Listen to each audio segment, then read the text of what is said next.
El problema 5.7 nos pide que realicemos las pruebas de hipótesis para los coeficientes, que sería para los coeficientes aplicando la prueba T, y para el modelo de regresión, esta se realizaría con el análisis de la varianza. El nivel de confianza que se nos pide utilizar es del 95%. Recordemos que el nivel de confianza tiene una parte complementaria para llegar al 100% y a eso le llamamos nivel de significancia. Lo utilizaremos más adelante. La primera operación es para la suma de cuadrados total.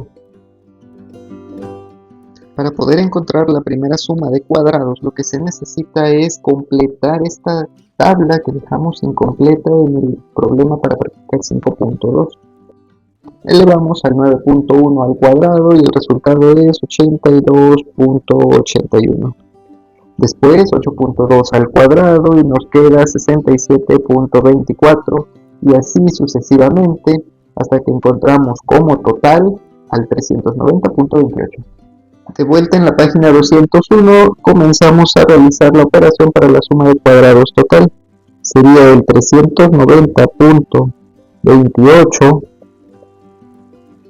menos 48.2 elevado al cuadrado sobre n igual que 6. El 48.2 es la sumatoria de las y. Esa sumatoria también la teníamos en la tabla anterior. Resolviendo esta expresión tenemos el primer resultado para nuestras sumas de cuadrados. Son 3 en total las que vamos a calcular. Y la primera es 3.073.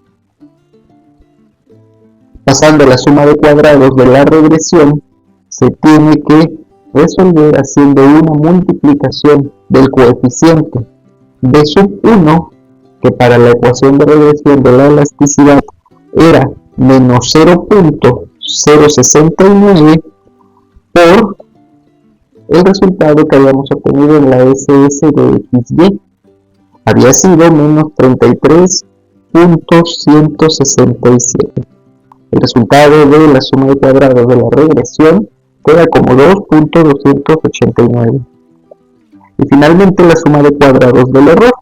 Esta suma de cuadrados lo que nos pide es hacer una resta de la suma de cuadrados total menos la suma de cuadrados de la regresión. Y el resultado queda como 0.784.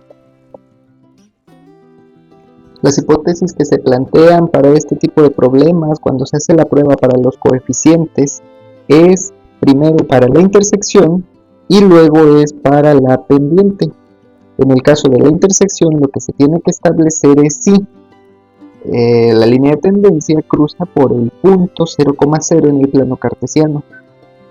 Es decir, que si la variable aleatoria RPS es igual que 0, entonces se esperaría que también la elasticidad sea igual a 0. Por eso es que para la hipótesis nula, que es la que aparece aquí en color verde, debemos establecer que se tiene suficiente evidencia estadística para asumir que si el producto no tiene ninguna revolución por segundo durante su proceso de fabricación, tampoco se va a tener ningún valor de la elasticidad cuando se tenga el producto final.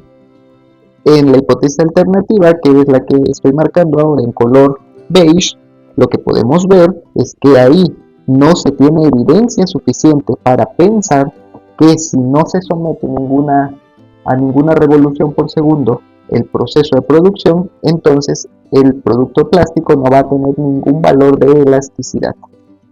Eso es respecto a la intersección para el coeficiente B sub 0. Para el coeficiente B1, que es el de la pendiente, es el que nos llevaría a estimar la relación lineal significativa entre las dos variables aleatorias. Si tenemos que B sub 1 es igual que 0, entonces lo que consideramos es que la relación es nula. Por tanto, la interpretación que pudiésemos dar en este caso es que no hay relación lineal significativa entre la variable 1, que es las revoluciones por segundo durante el proceso, y la segunda variable, que es la de la elasticidad del producto final. En el caso de la hipótesis alterna, lo que se establecería es que si hay una pendiente significativa en la línea de tendencia, podríamos considerar que sí existe una relación lineal significativa entre las dos variables aleatorias, que para el caso de nuestro ejemplo son las revoluciones por segundo y la elasticidad del producto final. Habiendo planteado las dos parejas de hipótesis anteriores, ya podemos avanzar al siguiente paso para la solución de la prueba de hipótesis, que sería establecer el nivel de significancia. Lo indicamos desde la lectura del problema. Nos decía que trabajáramos con una confianza de 95%. Eso significa que el valor de alfa sería de 5%, pero lo tenemos que escribir en una notación de decimales, por tanto vamos a colocar que alfa es igual a 0.05. Para realizar los cálculos para los valores de t, sería importante que hagamos la operación para conocer el cuadrado medio del error, ya que este es un valor que debemos de utilizar en ambas operaciones. Tendremos que dividir a la suma de cuadrados del error, que fue 0.784, entre 4, a tener como resultado un número igual a 0.196. Y este es el dato que vamos a emplear en las siguientes dos operaciones. Comenzamos con el t de la izquierda, que es para el coeficiente B0. El coeficiente B0 era igual a 13.093. Este lo vamos a colocar aquí y lo vamos a dividir entre una raíz cuadrada.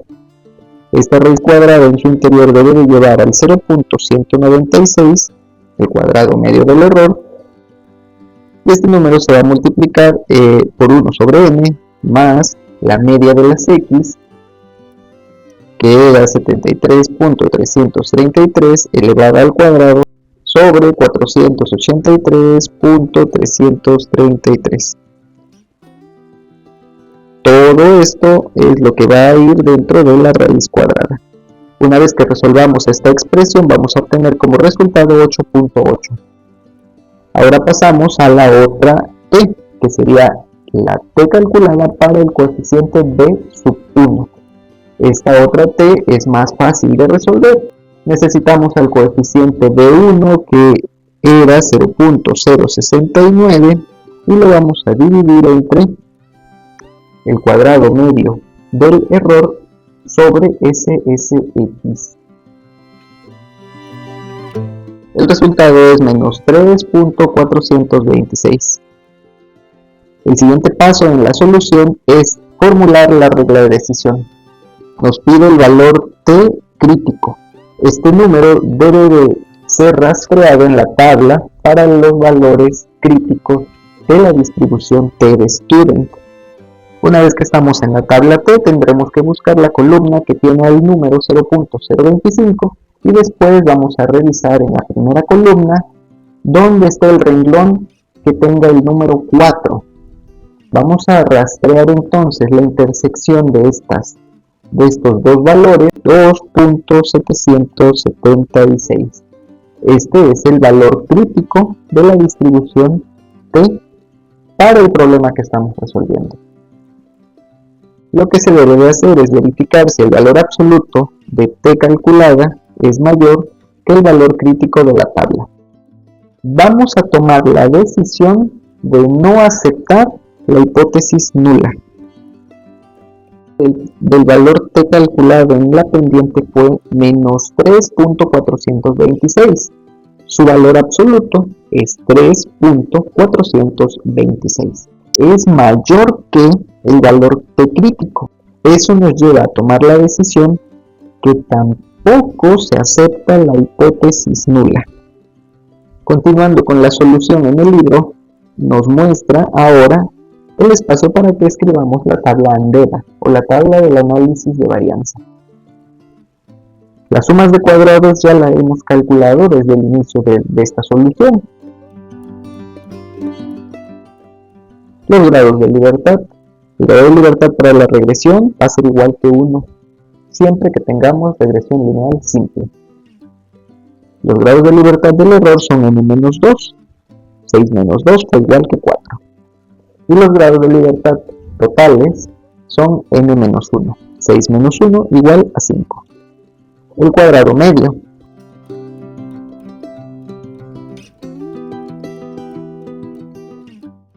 El El valor F calculado se obtiene dividiendo al 2.289 entre 0.196. El resultado es 11.68. En la página 212 nos pide que establezcamos la regla de decisión para la distribución F. De nueva cuenta tendremos que ir al apéndice del libro donde están las tablas F y vamos a buscar la tabla F que sea para alfa igual a 0.05. Los grados de libertad son los que acabamos de escribir en la tabla del análisis de varianza. El primer grado de libertad es 1 y el otro grado de libertad es 4. El número que se nos muestra en esta parte de la tabla es 7.71.